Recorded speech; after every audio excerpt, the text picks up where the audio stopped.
In late 1989, the FBI announced a groundbreaking decision. They planned to equip all of their agents with a new cutting-edge handgun cartridge, the 10mm Auto. Just a few months later, they awarded a contract to Smith & Wesson for the Model 1076 pistol to fire this powerful new round. The announcement promised a new era for police firepower, a solution for any officer who felt outgunned by heavily armed criminal gangs. Police departments, the media, and gun enthusiasts all had high expectations. But just 3 years later, the FBI had abandoned the 10mm Auto and canceled the Smith & Wesson contract with only a fraction of the guns delivered. 4 years after that, nearly every FBI agent was issued a .40 caliber Glock, which was the most common law enforcement sidearm in the country for at least 2 decades. The official reason for the abrupt change was mechanical defects with the Smith & Wesson pistols. However, the true story is a little more complex, and it begins at least a decade before the 10mm cartridge ever existed.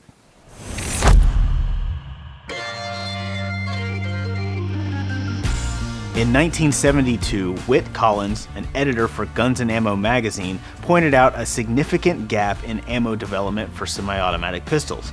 At the time, the .45 ACP was the reigning champion of self-defense cartridges, with 9mm as a distant second. Collins wondered why no one had developed a cartridge that split the difference. A .40 caliber bullet, halfway in diameter between the other two, might offer ballistic advantages over both. Attempts had been made in the past, but nothing had ever reached the factory production stage. Undeterred by the industry's lack of interest, Collins decided to give it a shot himself with a cartridge he called the .40 GNA. With the help of gunsmith John French, Collins loaded a 180-grain .40 caliber bullet into a cut-down .30 Remington rifle case. They modified a Browning high-power pistol to fire the cartridge, which achieved 1,110 feet per second out of the 4.7-inch barrel. The promising results were published in a 2-part series in Guns & Ammo, and then nothing happened. Despite Collins' solid idea, the 1970s handgun industry didn't see a market for a novel new semi-auto cartridge.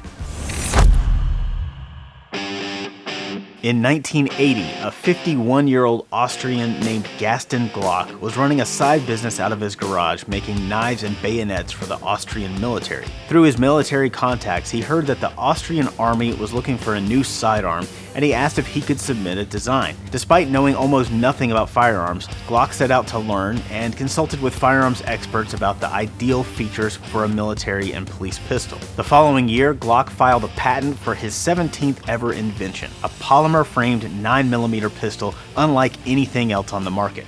Against all odds, the Glock 17 won the Austrian pistol contract, putting Glock on the map as a legitimate firearms manufacturer. Whit Collins' .40 GNA project may not have impressed gun company executives, but it did catch the eye of legendary gun culture icon Colonel Jeff Cooper. In the early 80s, Cooper approached Collins about reviving the .40 caliber project, but the colonel wasn't satisfied with the original ballistics of the .40 GNA, saying, "We shall require more power for our pistol." Rather than the modest 180-grain bullet at 1,100 feet per second, Cooper requested a larger case to accommodate a 200-grain bullet at 1,200 feet per second. They called it 10mm Auto. The Swedish ammo company Norma turned the custom hand loads into a more refined factory-made cartridge. Their initial offerings included a 200-grain full metal jacket bullet at 1,200 feet per second and a 170-grain jacketed hollow point at 1,400 feet per second. However, these velocities proved hard on both the guns and shooters, and within a few years, Norma reduced them to 1,120 and 1,300 feet per second, respectively. For the pistol itself, Cooper worked with the startup firm Dornaus & Dixon, using a scaled-up version of the CZ75 as the design basis. But the small company struggled financially, and production of the Bren 10 pistol was repeatedly delayed. By 1986, Dornaus & Dixon were bankrupt after shipping fewer than 2,000 pistols. That might have been the end of the 10mm Auto, except the following year, Colt introduced the Delta Elite, a 10mm version of their classic 1911 pistol. It wasn't exactly a revival for Cooper's .40, but it kept the cartridge in production for hardcore enthusiasts.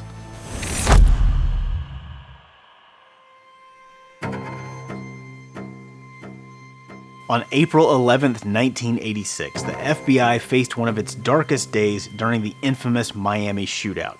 2 agents were killed and 5 were wounded by 2 armed suspects. The incident was deemed the biggest disaster in agency history. How could 8 members of the country's top law enforcement agency take such a beating from just 2 guys? Maybe the FBI's tactics left something to be desired, or maybe the agents' 15% accuracy rate revealed a failure in their firearms training. Whatever the true causes were, the subsequent media coverage played into the popular narrative that American police were outgunned by criminals. One suspect, Michael Platt, did most of the shooting using a Ruger Mini 14 with 30-round magazines. The FBI agents were equipped with revolvers, 9mm pistols, and shotguns. The impact on law enforcement around the country was immediate. At the time, police departments were gradually transitioning from revolvers to semi-automatic pistols. The Miami incident accelerated that trend. Most departments chose 9mm pistols from Smith & Wesson, Sig Sauer, or Beretta. But that same year, there was a new option available. Just a few months prior to the Miami shootout, the first Glock pistols appeared in American gun stores. Glock aggressively targeted the law enforcement market, offering attractive trade-in deals. Gaston Glock himself said in an interview, "We assumed that by pursuing the law enforcement market, we would then receive the benefit of after sales in the commercial market." Glock offered their pistols to police at a steep discount, $300 each, which was $60 below the wholesale price. By the end of 1987, prominent police forces in Miami, Dallas, San Francisco, and Minneapolis were all carrying Glocks. The Miami incident forced the FBI to re-examine their weapons, ammunition, and training doctrine. It was clear that they needed to transition to semi-automatics, but they struggled to decide on a specific model. Most agents carried .38 special revolvers, while SWAT team members used the 15-shot 9mm Smith & Wesson 459. 3 of the 8 agents in the Miami shootout were former SWAT members who still carried these 9mm.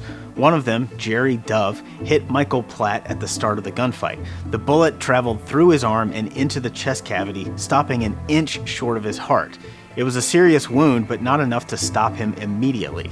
Had the bullet penetrated deeper, Platt would not have gone on to kill and wound the other agents. Before this discovery, popular wound ballistics doctrine emphasized bullet expansion with little attention paid to penetration. The FBI held a wound ballistics workshop in 1987, assembling ballistics experts from across the country.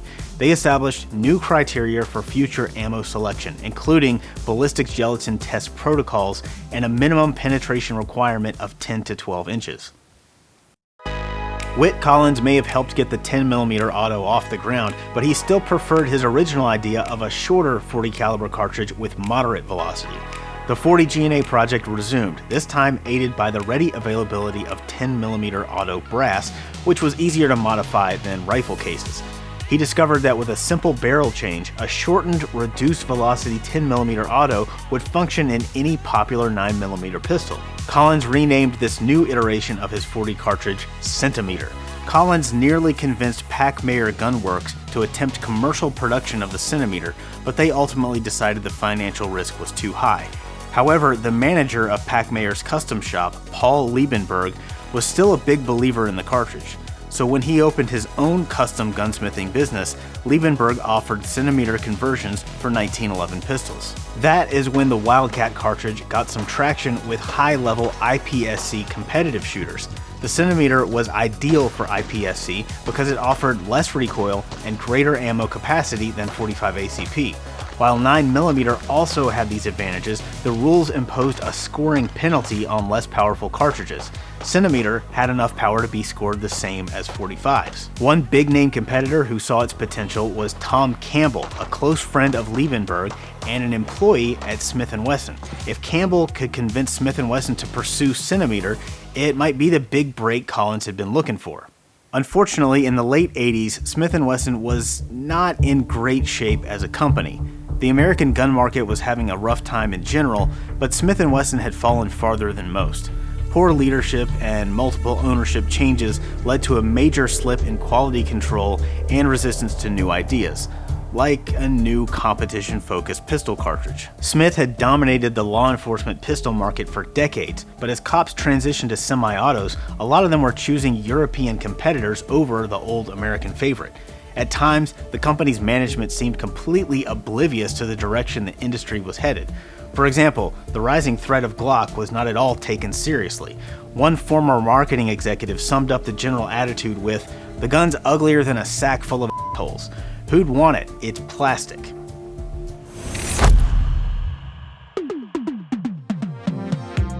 The FBI's new ballistics research program started the tedious process of testing dozens of different 9mm and 45 ACP loads to find the best option for their duty ammo. And then Special Agent John Hall, the newly appointed chief of the Firearms Training Unit, added a third option to the testing, 10mm auto.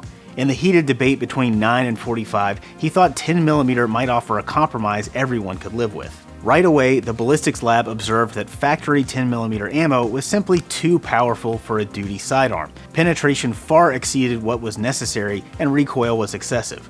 And they weren't the first to notice this. Gun writers of the time had varying opinions on 10mm recoil, but even the most generous reviews admitted that it was unpleasant after a few boxes of ammo. FBI recruits were firing 5,000 rounds in training during their first few weeks at the academy. Any veteran handgunner would be worn out by that amount of full-power 10mm, let alone a complete novice. So the FBI developed a custom 10mm load with reduced velocity, a 180 grain bullet at 950 feet per second. The recoil was on par with existing duty loads in other calibers, but it still had enough velocity to achieve superior penetration. When all of the testing was complete, the FBI's so-called 10mm light came out on top, though only slightly ahead of the 45 ACP loads. Despite protests from some within the Firearms Training Unit, Hall recommended that the FBI adopt 10mm auto.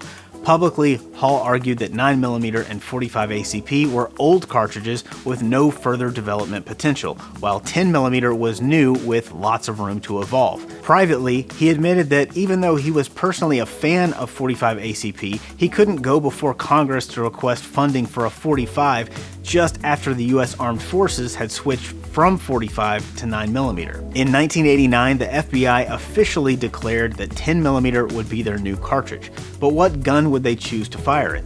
Their options were limited. Sig Sauer may have seemed like an obvious choice at the time.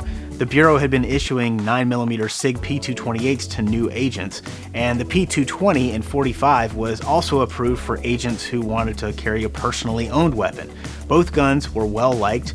The Bureau's pistol instructors were partial to the Sig double-action, single-action, and the frame-mounted decocker. They had also proven to be reliable and durable. A 10mm version of the P220 might have been just what the FBI was looking for, and it's rumored that they even asked Sig to make one, but Sig declined. The Bureau didn't want a single-action sidearm, so that ruled out the Colt Delta Elite, which might have been out of their budget anyway. Instead, they turned to Smith & Wesson. The FBI had first-hand experience with Smith & Wesson's declining quality control, but the pressure to field a new pistol won out over any concerns about Smith's capabilities. They were the only company left with both the capacity to fill a big pistol contract and an existing large frame model that could handle 10mm. The FBI ultimately settled on a modified hybrid of existing Smith & Wesson 45 models. It had a stainless steel full-size frame and a mid-size 4¼ barrel. Smith & Wesson removed their slide-mounted safety decocker and installed their own version of Sig's frame-mounted decocking lever. The Model 1076 was born, and the FBI signed a contract for 9,500 pistols.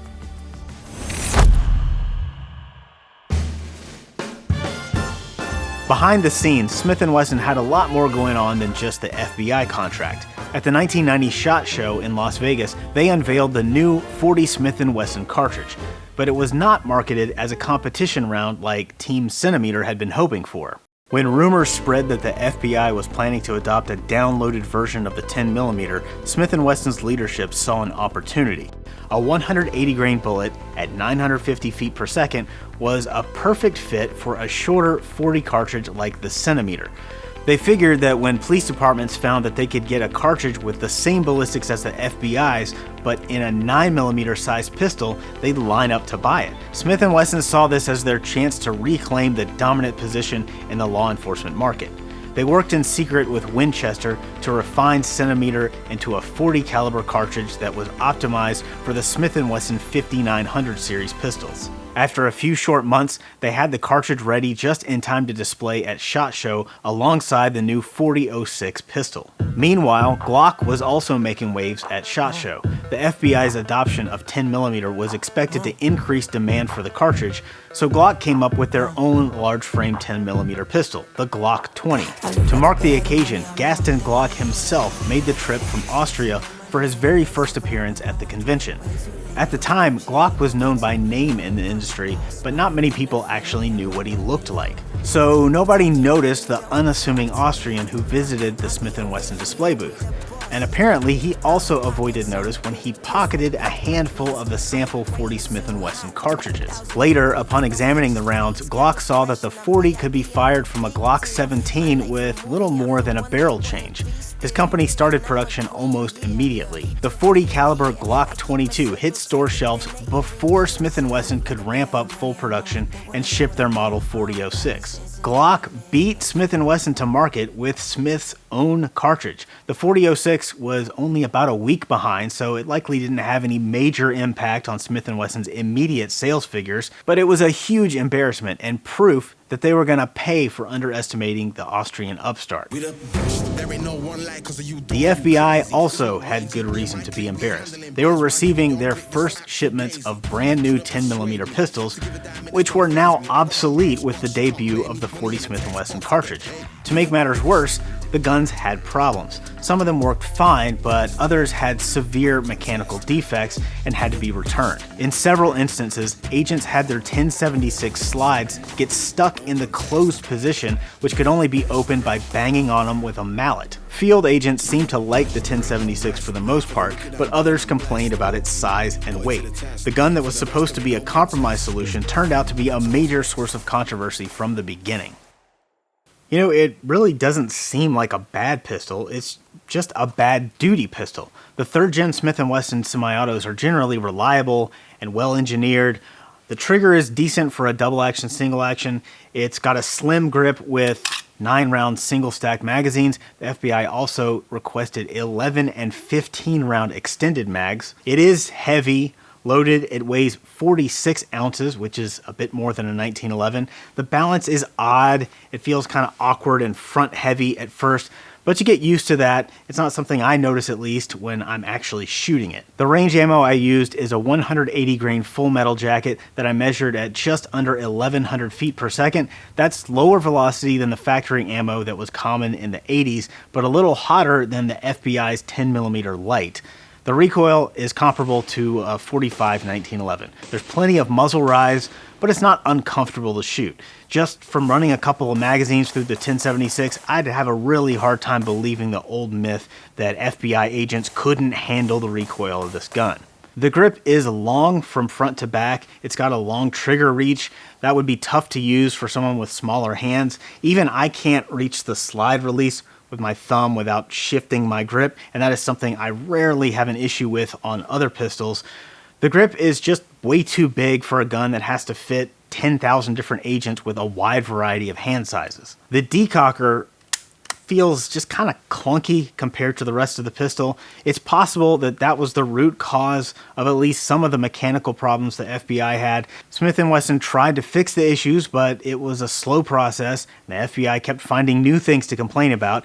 It's not really clear if the problems were ever completely solved, but either way, the FBI they had buyer's remorse, and they were probably looking for any excuse they could find to get out of the contract. Smith & Wesson continued to lose ground to Glock in the handgun market. Not only was Glock selling more pistols, they were making a lot more money on each sale. Their polymer frames were so much cheaper to manufacture that Glock was making 65% profit on every gun. The profit margins for Smith & Wesson, SIG, and Beretta semi-autos were closer to 5 to 20%. In a desperate Hail Mary, Smith & Wesson resorted to outright copying Glock. The Smith & Wesson Sigma, designed in 1993, was so similar to a Glock that some parts were interchangeable. Glock sued, forcing Smith & Wesson into a multi-million-dollar settlement. They made some changes to the Sigma's design, But it didn't really matter at that point. The Sigma's reputation as a second-rate knockoff was already well established. And then they lost the FBI contract. After a lot of back and forth over repairs, Smith & Wesson and the Bureau decided to part ways in 1993. The number of 10mm pistols ultimately delivered came to 2,400, a quarter of the original request of 9,500. Some agents kept using their 1076s until the late 90s, but the majority of the pistols were sent into the Bureau's gun vault in Quantico and replaced with SIG P228s. Did the FBI exaggerate the mechanical defects with the 1076 to get out of the contract? It's possible. 40 Smith & Wesson was clearly the cartridge they actually wanted. Continuing to spend money on the 10mm didn't make sense practically or financially. It's not really clear why Smith & Wesson didn't simply offer to work with the Bureau on a 40 caliber pistol instead. Between the management problems at Smith and the layers of bureaucracy at the FBI, there are probably a lot of reasons common sense was in short supply at that time. In any case, both organizations had problems, and neither was offering any solutions to help the other. It wasn't until 1997 that the FBI corrected the mistake they made in 1990. After a long and meticulous by-the-book selection process, they chose the 40 caliber Glock 22 and 23 as their official agency-wide sidearm. But the Bureau was a little late to the game on this one. By the mid-90s, the Glock 22 was already riding in cops' holsters in several major cities across the country. The FBI's choice might have helped sell even more Glocks, but they weren't exactly the trendsetters they had set out to be in the wake of the Miami shooting. The 40 caliber Glock turned out to be the pistol of the future the FBI had been looking for when they hastily adopted a 10mm Smith back in 1990. From the mid-90s until the mid-2010s, the Glock 22 was as ubiquitous in law enforcement as 38 Special Smith & Wesson revolvers were in the 70s and 80s. Of course, nothing lasts forever. 40's popularity has taken a nosedive in recent years. 9mm is now the heavy favorite. 10mm auto has returned from near death and seems to gain new fans every year. Smith & Wesson managed to bounce back, and today their M&P pistol is just one of several polymer frame models offering serious competition for Glock in the law enforcement market. But Glock is doing okay too. Just ask the FBI, where they now carry 9mm Glock 17s and 19s. It's a new cartridge for the next generation. It's 10mm automatic. Hi, I'm Manny Mansfield, and I'm not afraid of anything, except change. But this time it's different, because 10mm in American is 40 caliber, and 40 is almost 50. Tactical fact, 10mm is the hottest pistol round on the planet. Too hot for the FBI. Too hot for this plastic puppy popper. It takes a real man to manhandle this man-stopper. Man. Tactical fact, 10mm packs a punch. A real hard one. Harder than 9mm. Harder than 45 8.